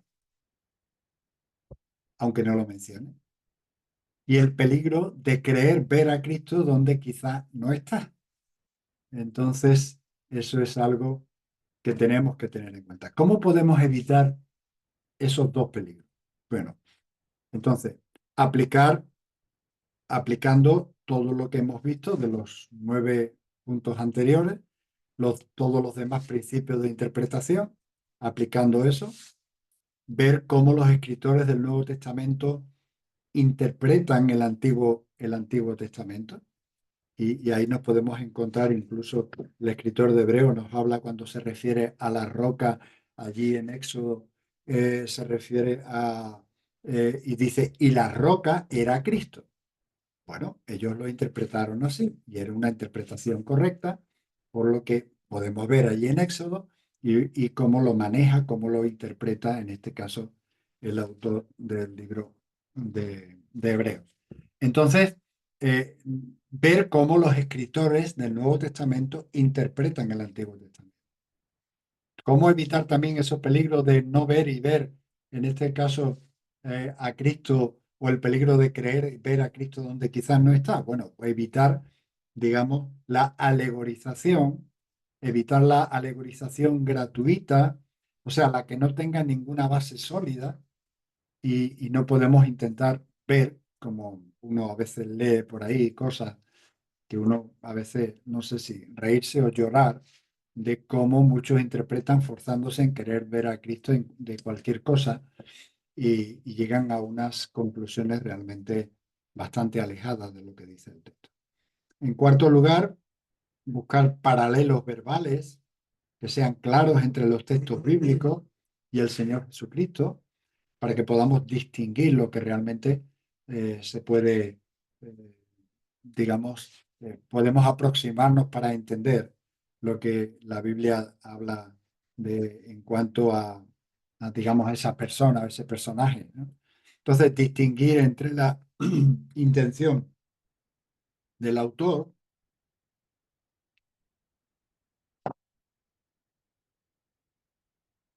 de nuevo, reportándonos qué quiso decir, para quién iba destinado, cómo lo dijo, etcétera. Entonces, distinguir entre la intención del autor, el significado que fue para los lectores originales y por lo tanto, a partir de ahí, poder interpretar una posible dimensión cristológica, si es que la hay. Por ejemplo, hay muchos paralelismos entre José y Cristo. José, Antiguo Testamento, Cristo, Nuevo Testamento. Entonces hay muchos paralelismos entre José y Cristo para que sea una pura coincidencia. Entonces eso nos habla realmente de un paralelismo, de un tipo, una tipología. Fue, no sé, hijo primogénito, amado de su padre, tuvo que huir a Egipto, tuvo dos nombres, testificó contra el pecado a sus hermanos y ellos lo odiaron, fue traicionado por sus hermanos, fue vendido por piezas de plata. En este caso, José fue vendido por 20 piezas, el Señor lo vendieron por 30 piezas. Fue tentado el Señor igual que José, y pasó con éxito la prueba. Fue puesto en lugar de muerte con otros dos criminales. Entonces, uno de los criminales murió y el otro vivió, como ocurrió en los dos reos que estaban con él en las diferentes cruces. También José, cuando estaba en la cárcel, recordáis la historia del panadero entonces todo eso, de alguna manera juntando todo eso. Y por supuesto fue levantado del lugar de la muerte por el rey, fue investido de autoridad y poder, llegó a ser el libertador de su pueblo. Toda esa tipología podemos asegurarnos y poder decir sin ambaje de que ciertamente José es un tipo de Cristo. Entonces, hay que tener en cuenta también toda esa dimensión, por decirlo así, sin forzar, pero tener en cuenta la dimensión cristológica. Pablo da una interpretación cristológica a una serie de acontecimientos que podemos encontrar allí en el 1 de Corintios capítulo 10 en cuanto a Moisés y a los israelitas. No tenemos tiempo para desarrollar eso, pero ahí está. Pero lo cierto es que no hay prueba, por no forzar, digamos, todo eso, que ese cordón de grana, recordáis, con el que Rahab, la ramera, cuando fueron Josué y Caleb a la conquista de Jericó, que pidió que se atara en la ventana, bueno, ese cordón de grana no se refiere a la sangre de Cristo, no hay razones para pensar en nada de eso, ¿no? Entonces no hay que forzar el texto, no hay que forzar en cuanto a querer ver una dimensión cristológica que el pasaje no tiene. Y por supuesto, y con esto cerramos esto, el libro de Cantar de los Cantares, como muchos piensan, no está hablando de la historia de Cristo con la iglesia. En realidad, el libro de Cantar de los Cantares parece referirse en primer lugar, eso sí, aunque después pueden haber similitudes, pero se refiere en primer lugar al amor sano entre un hombre y una mujer, sin más historia. Entonces, no es cuestión de espiritualizar, de añadir dimensión cristológica allí donde no lo tiene, ¿vale? Bueno, por último, aquí tenemos esos cuadros que los que estáis haciendo interpretación, pues será ya básico, obligado. Y ahí tenemos los 3 pasos en la regla de interpretación: observación, interpretación y aplicación. La observación, evidencias para cualquier conclusión, ver la situación original, observar el lenguaje, descubrir los hechos, todo eso, observar, observar, observar. Y ese invertir tiempo en la observación de un texto, cuanto más tiempo llevemos observando el texto, leyéndolo y observándolo, menos tiempo después tardaremos, y no es porque sea una competición, pero menos tiempo tardaremos en poder ver, en poder llegar a interpretar correctamente el texto. Porque ese tiempo que hemos invertido en la observación del texto nos va a ayudar a ver una y otra vez esos detalles que una lectura de corrido, una lectura simple, pues sencillamente quedarían no ocultos, pero no vistos por nosotros si no estamos invirtiendo tiempo en observar una y otra vez el texto bíblico. Entonces, cuando hemos observado correctamente, nos vamos a la interpretación y después de la interpretación, cuando hemos interpretado correctamente, entonces podemos tener una aplicación para nosotros eh, de una manera correcta. Porque la interpretación se confunde comúnmente, y eso lo hace mucha gente, se confunde con la aplicación. Rápidamente de un texto, de una observación rápida, se va prácticamente a la aplicación. Y sin embargo, cometemos, quien actúe de esa manera, comete digamos, un perjuicio grande en este sentido, ¿no? Entonces, interpretación es lo que significó para los destinatarios originales. Y la aplicación es lo que significa para nosotros hoy. Ocurrió algo en la historia. ¿Cómo ocurrió? ¿Qué fue lo que causó en los que iban dirigidos ese escrito, etcétera, etcétera. Eso es una cosa y otra cosa es la aplicación para nosotros hoy. Entonces, interpretación es lo que significó para los destinatarios originales y la aplicación es lo que significa para nosotros hoy. Entonces, lo cierto es, sin ánimo de exagerar, que ante un texto que tiene una sola interpretación, puede tener, y de hecho la tiene, diferentes aplicaciones, cientos de aplicaciones posiblemente para nosotros. ¿Eh? Entonces, y eso no es una contradicción, porque partimos de una sola verdad. ¿Eh? Porque partimos de una sola verdad. Y si no fuera así, entonces esto sería realmente una contradicción. Entonces, por ejemplo, aquí en 1 Corintios 10, de 1 al 7, ¿eh? Eh, podemos leer el texto y después llega la hora de aplicarlo. Por ejemplo, dice Pablo, porque no quiero, hermanos, que ignoréis que nuestros padres todos estuvieron bajo la nube y todos pasaron el mar. Y todos en Moisés fueron bautizados en la nube y en el mar. Y todos comieron el mismo alimento espiritual. Y todos bebieron la misma bebida espiritual, porque bebían de la roca espiritual que los seguía, y la roca era Cristo. Pero de los más de ellos, dice, no se agradó Dios, por lo cual quedaron postrados en el desierto. Entonces, ha hecho una exposición de cuál fue la realidad en aquel tiempo, miles de años atrás. Y entonces viene la hora a la conclusión. Y dice el versículo 6, mas estas cosas sucedieron como ejemplo para nosotros. ¿Cuál es el ejemplo? Dice, ¿para qué? Para que no codiciemos cosas, ni seáis idólatras como algunos de ellos, porque esa fue la causa que los dejó postrado en el desierto, etc. ¿Entendemos? Es fácil, solo que necesitamos de una correcta observación para poder interpretar correctamente y para que la aplicación de lo que hemos entendido correctamente sea fluida y sea realmente práctica para nosotros. Bueno, nos quedan pocos minutos y solamente hablar algo en cuanto a la iluminación y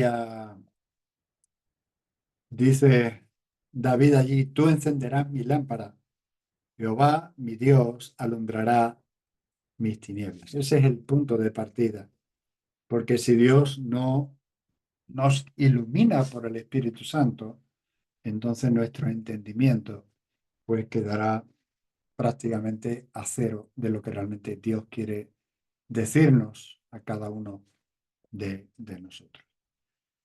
Entonces, ¿qué es la iluminación bíblica? Bueno, ya algo de esto hemos ido hablando también, pero la iluminación bíblica es el proceso mediante el cual el Espíritu Santo ayuda a una persona a comprender la verdad de la palabra de Dios. Entonces, a veces cuando hablamos de la iluminación, a menudo se discute junto con conceptos relacionados con la inspiración, con la interpretación bíblica, pero lo cierto es que cada cosa tiene, digamos, su razón de ser. La inspiración involucra cómo Dios ha revelado la verdad espiritual. La interpretación implica nuestro estudio de esa verdad espiritual que Dios inspiró y llegó hasta nosotros por medio de la escritura. Y la iluminación implica nuestra comprensión de esa verdad espiritual y por supuesto involucra tanto las escrituras como la influencia del Espíritu Santo, sin la cual nos quedaríamos sin entendimiento, ¿no? Entonces, la iluminación es el proceso mediante el cual el Espíritu Santo ayuda a una persona a comprender la verdad de la palabra de Dios. Entonces, es importante entender que el Espíritu Santo vive, reside dentro de cada creyente en Jesucristo. Si no, como diría Pablo, entonces no sois vuestros, ¿no? Si el Espíritu Santo no está como un sello de la garantía de nuestra salvación en nosotros, y es lo que nos ayuda a santificarnos por medio de la palabra, dándonos entendimiento de esa palabra, pues entonces es importante que entendamos eso, que el Espíritu Santo vive en nosotros, reside en nosotros y podemos en este caso eh, pedirle al Señor que nos ayude por medio de su Espíritu a entender lo que la Escritura nos dice a nosotros. Dice Pablo en Romanos capítulo 8, versículo 9, mas vosotros no vivís según la carne, sino según el Espíritu, si es que el Espíritu de Dios mora en vosotros. Porque si alguno no tiene al Espíritu de Cristo, no es de él. Más claro, imposible. Pablo también, 1 Corintios 12, versículo 13, porque por un solo Espíritu fuimos todos bautizados en un cuerpo, sean judíos, sean o griegos, sean esclavos o libres, y a todos se nos dio a beber de un mismo Espíritu. Así que la iluminación nos llega a nosotros por el mismo autor, por el mismo que inspiró las Escrituras, que vive y reside en nosotros y nos ayuda a entender lo que él mismo inspiró a otros autores. La iluminación implica cómo el Espíritu de Dios nos ayuda a entender la verdad de Dios. El Señor, allí en Juan capítulo 16, le dijo a sus discípulos, pero cuando venga el Espíritu de verdad, Él os guiará a toda verdad. Y esa es la razón de ser del Espíritu. Porque no hablará por su propia cuenta, sino que hablará todo lo que oyere y os hará saber las cosas que habrán de venir. Él me glorificará porque tomará de lo mío y os lo hará saber. Entonces la iluminación implica cómo el Espíritu de Dios nos ayuda a entender precisamente la verdad de Dios. El Espíritu Santo también usa personas dotadas para enseñar o predicar, para ayudar a otros en ese proceso de iluminación. Palabras de Pablo en Efesios capítulo 4. Y él mismo, el Señor mismo, constituyó a unos apóstoles, a otros profetas, a otros evangelistas, a otros pastores y maestros, a fin de perfeccionar a los santos para la obra del ministerio, para la edificación del cuerpo de Cristo. De manera, en este caso Pablo en Romanos, de manera que teniendo diferentes dones, según la gracia que nos es dada, si el de profecía, úsese conforme a la medida de fe, si el de servicio en servir o el que enseña en la enseñanza. Entonces el Señor ha dotado espiritualmente. No solamente nos ha dado de su espíritu, sino que también ha dotado espiritualmente con dones, como hemos visto ahí. Él constituyó tanto a unos, a otros, profetas, evangelistas, pastores, maestros. ¿Con qué propósito? De perfeccionar a los santos en la obra del ministerio para la edificación del cuerpo de Cristo. Entonces, no hay motivo para la jactancia de ninguno. Es Dios cumpliendo su obra y su propósito por medio de los dones que Él ha dado para edificar su iglesia. Es importante entender que nuestra condición espiritual puede influir, y esto es algo que tenemos que tener muy en cuenta, en el proceso del Espíritu de Dios al iluminar el texto de la Escritura en nuestras vidas. No es algo automático. Si no hay verdadera sintonía de cada uno que se acerca a las Escrituras con Dios, pidiéndole en sumisión, pidiéndole su iluminación, si no hay, digamos, esa comunión, esa intimidad con Dios, y lo que hay es una vida de lejanía, incluso de pecado, de lejanía de Dios, no podemos pretender que, digamos, podamos obtener, digamos, ese beneficio de la claridad de la escritura, de la iluminación de la escritura para nosotros, porque hay algo que lo está impidiendo y es nuestra actitud, nuestro pecado. ¿Qué dice Pablo en ese sentido? De manera que yo, dice Pablo, hermanos, no pude hablaros como a espirituales, sino como a carnales, como a niños en Cristo. Os di a beber leche y no vianda, porque aún no erais capaces, ni sois capaces todavía, porque aún sois carnales.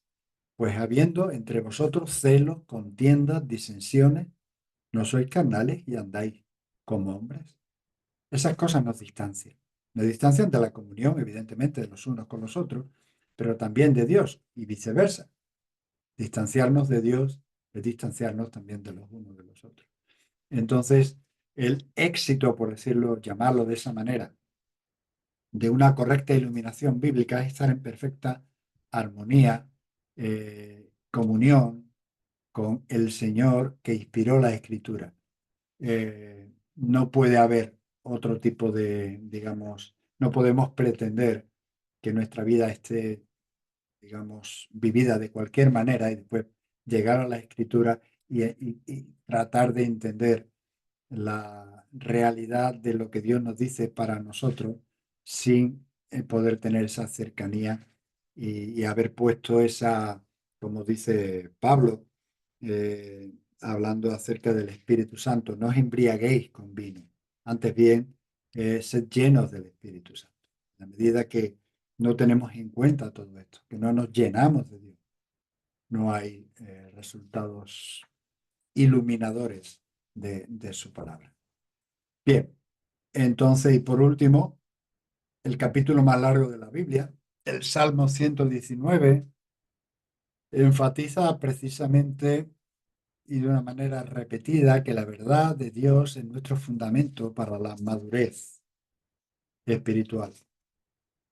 Nos volvemos a su palabra en busca de sabiduría y buscamos ayuda del Espíritu de Dios para comprenderla a través de la iluminación y todo con el propósito de vivir mejor eh, los propósitos de Dios en nuestras vidas.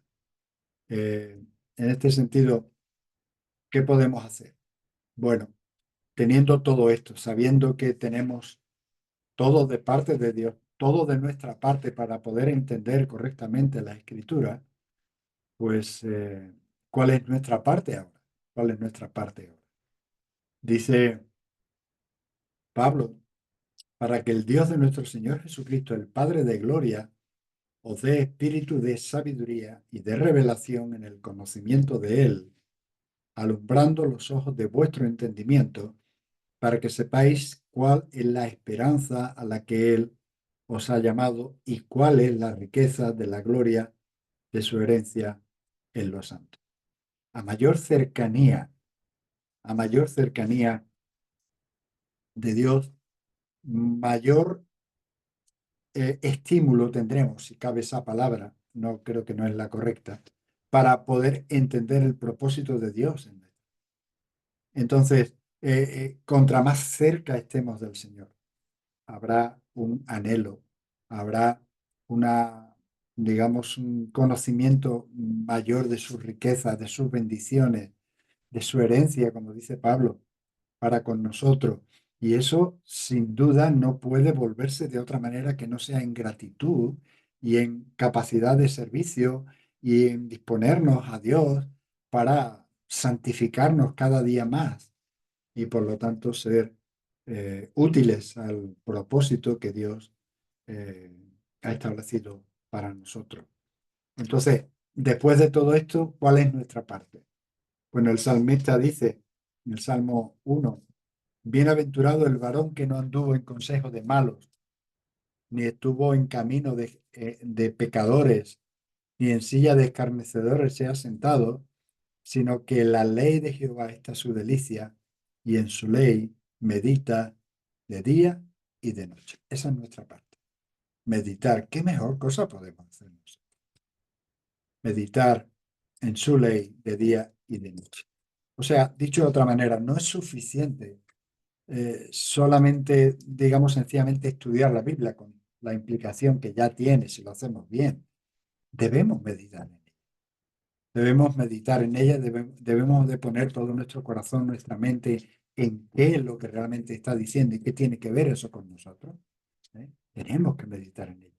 Entonces, en un sentido muy real, le estamos dando, por decirlo así, a nuestro cerebro, cuando nos sumergimos en la escritura, a nuestro cerebro le estamos dando un baño, por decirlo así, un baño, y porque estaremos lavando nuestra mente en una solución purificadora de la palabra de Dios. Y eso equivale a sacar fuera en ese lavado aquellos pensamientos, aquellas conclusiones, aquellas cosas que realmente no convienen. Palabras de Josué, capítulo 1, versículo 8. Nunca se apartará de tu boca este libro de la ley, sino que de día y de noche meditarás en él, para que guardes y hagas conforme a todo lo que en él está escrito. Porque entonces, ¿eh? harás prosperar tu camino y todo te saldrá bien. Queremos que las cosas en nuestra vida diaria como cristianos nos salgan bien. Obediencia a la palabra, sumisión a la palabra, estudio y, por lo tanto, meditación en lo que la palabra nos dice y escudriñemos en ella para que seamos realmente correspondidos en ese deseo constante de bendición, de enriquecimiento que Dios tiene para nosotros, sus hijos. Que el Señor nos ayude, queridos. Esa es nuestra parte y espero que no sea tenida en poco por ninguno de nosotros. Porque como diría también la Escritura, ¿quién es suficiente para todos? Muy bien, 5 minutitos si queréis decir algo, añadir algo.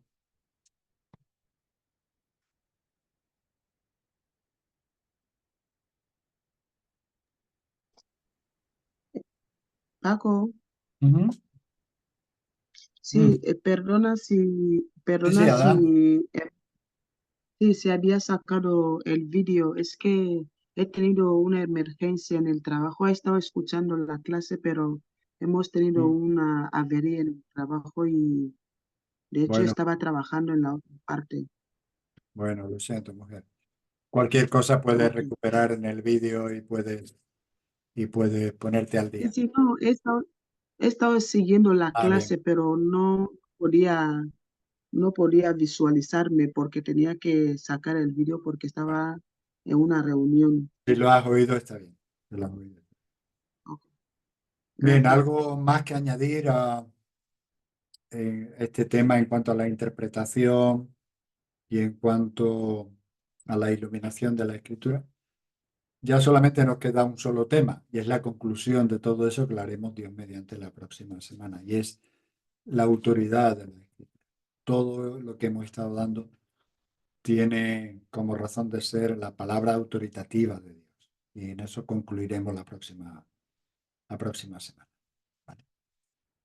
Bueno, si no tenéis nada más que decir, recuerdo, hermanos, la importancia de poneros al día con los trabajos. Eh, después de que cerremos o sea, después de nuestra próxima clase, admitiré trabajos como un acto de gracia una semana más.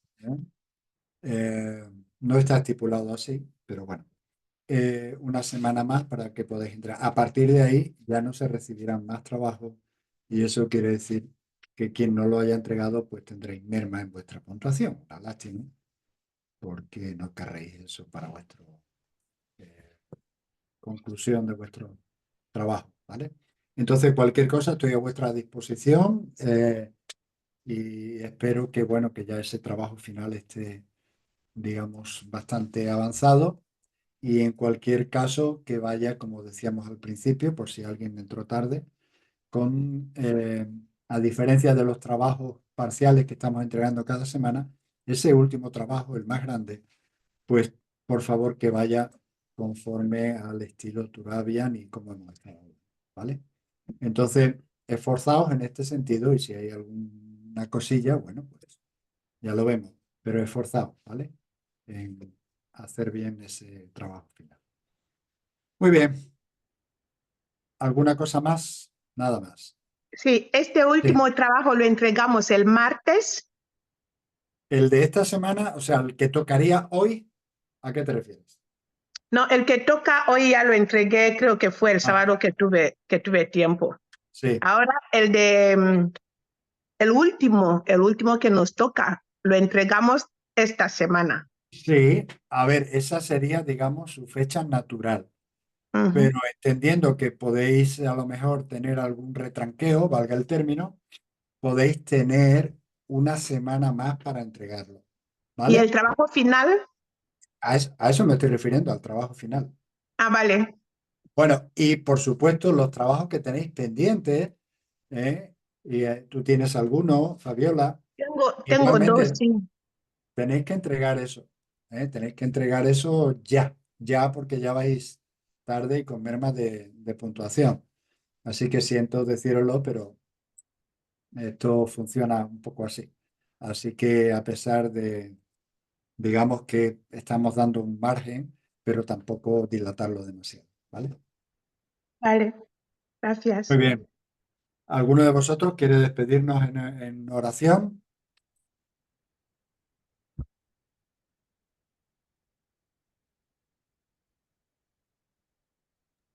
Sí, saben, yo puedo orar. Rodney, gracias. Bien, oremos.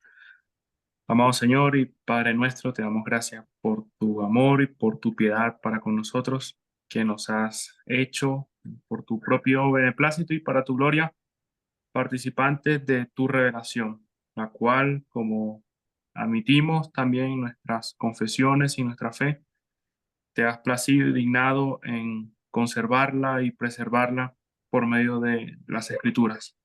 Te damos gracias por ellas y por esta clase que nos ha permitido tener también luces y en muchos sentidos una mayor apreciación por la autoridad de tu palabra, por la infalibilidad de tu palabra y la responsabilidad que tenemos al acercarnos a ella para interpretarla. Te rogamos, Señor, entonces también por que nos des cada vez más la iluminación de tu Espíritu para que podamos acercarnos a ella adecuadamente, reconociendo que es tu palabra y que es tu palabra y que tenemos la responsabilidad de encontrar en ellas eh, lo que tú nos has ordenado. Ayúdanos también a obedecerte y a servirte con fervor, siempre sometidos a lo que dice tu palabra. Te rogamos estas cosas en el nombre del Señor Jesús. Amén. Amén, Amén. amén y amén. Muchas gracias, Rodney. Bueno, querido, que el Señor os bendiga grandemente y Gracias. ánimo y a la tarea, a seguir disfrutando del estudio y consideración de la palabra de Dios. Bueno, hasta el próximo martes, si Dios quiere. Un abrazo. Gracias. Chao. Chao.